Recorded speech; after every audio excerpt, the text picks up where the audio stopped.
Have you ever noticed no war in modern history has gotten more sympathy, money, and media obsession from the West than Ukraine? And no one ever tells you the real reason why.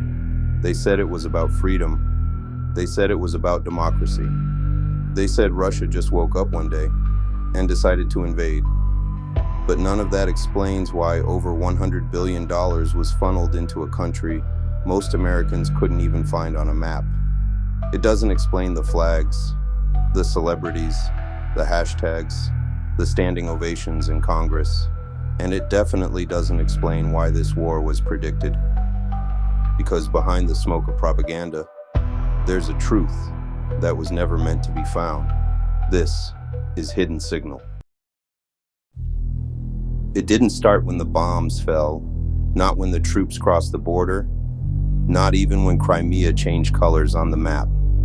This began years earlier, quietly, when the lines of the old Soviet Empire didn't vanish, they just blurred, and in those gray zones, power never really left.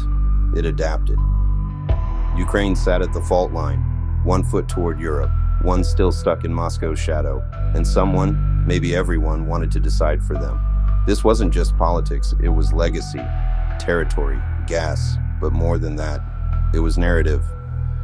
Who owns the story? Who gets to say what freedom looks like?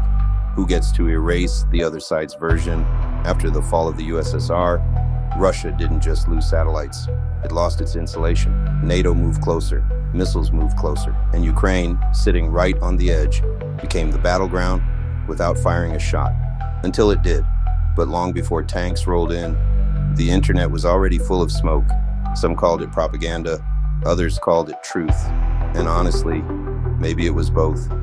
There were whispers of Western-funded labs, of extremists in government ranks, of secret deals behind smiling handshakes. Enough facts to feel real, enough fiction to keep it muddy. And when everything's muddy, you can do anything and claim it was defense. Russia made its move. Some said it was reclaiming what was theirs, others said it was empire. But either way, people died. Not leaders, not the ones who drew the borders, but the ones who never had a say in any of this.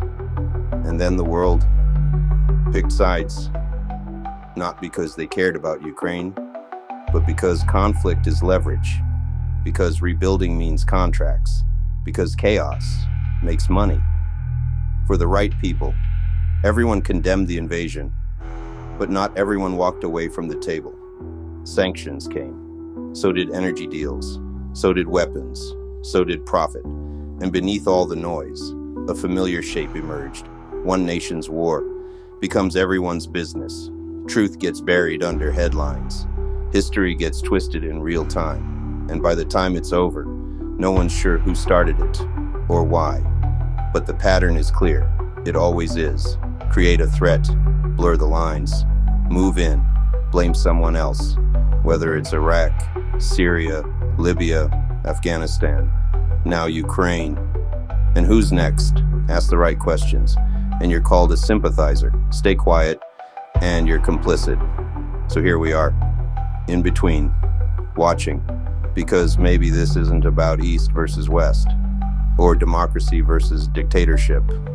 Maybe it's about who gets to decide what a nation becomes, and who profits from the fallout.